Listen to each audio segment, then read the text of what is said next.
I wonder how many views this video is going to get with that kind of title. Which I know it sounds like clickbait. I know it sounds like that. But it's not. I promise you. My game did, unfortunately, and or fortunately, depending on how you look at it, got Rule 34. There's a couple benefits to this, one of which is me making a video about it, and so that's one benefit. Let me walk you down what's actually going on. So if you've been on the internet at all, you know what Rule 34 is. I don't really want to explain it too much. I think that'll get this video taken down. Honestly, I don't know what's going to get this video taken down. I'm considering showing it because it's not exactly a detailed. It's not too detailed. It's like just enough so that you understand, like what's happening. So the game in question is called Oniro, and this is a game I've been working on for a little while now. It's a passion project, and someone took that passion and decided to have their own passion with it. It's and in Oniro, you try to conquer your fears by going into your mental labyrinth, which is essentially your dream.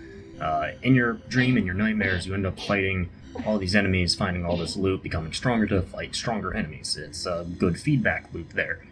And when I say enemies, you're probably thinking, a Rule 34 is probably of an enemy, or, at least a person. Well, here's the thing. So, enemies in the game, you got like the good old spiders, you got the slimes, you got beast dogs, Cerberuses, everything that you could kind of envision in that scenario. But it was none of those things. But it's actually a wall. It's a wall. It's a piece of the labyrinth. It's a living wall, as they're called. And living walls, you walk in front of a wall, sometimes eyes will pop up. Like two black void eyes. And I guess someone decided to take a look at that and they were like, hey, I can do something to the empty black void there. And so they did. And they actually did this in class for some reason. They decided to just kind of draw it in class. It was a 2-minute drawing. It's not that detailed, like I said, but you can still make out everything. And so without further ado, I'm going to show the picture. I'm going to look at it on my computer here, and I'm gonna explain a little bit about what's going on here, I guess. So here's the picture.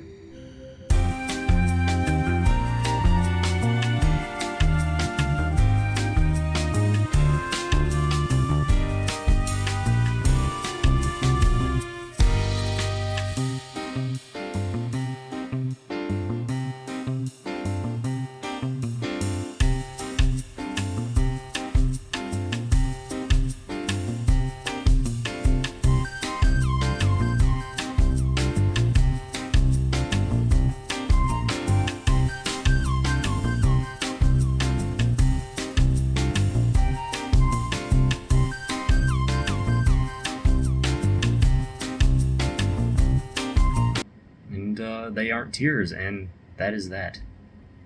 That is... Like I said, I think it's fine for me to show this. And what confuses me even more about all this is that there's an enemy in the game called Panic, and this is a mermaid. This is a mermaid, like, exposed skin. The only thing I originally thought could be sexualized in the game. But instead, this is the first. This is the first. And it brings an interesting question. It brings an interesting philosophical question, really, if you want to word it like that. Does the existence of this imply that Oniro finally exists? Was it just a figment of my imagination this entire time? I don't know. Like the absence, because Rule 34, if it exists, then there's that of it. That's an interesting question to think about. Did Oniro actually exist before today? Or, was it always just a figment, And for the final topic I want to talk about is how I'm actually feeling about this. It's, I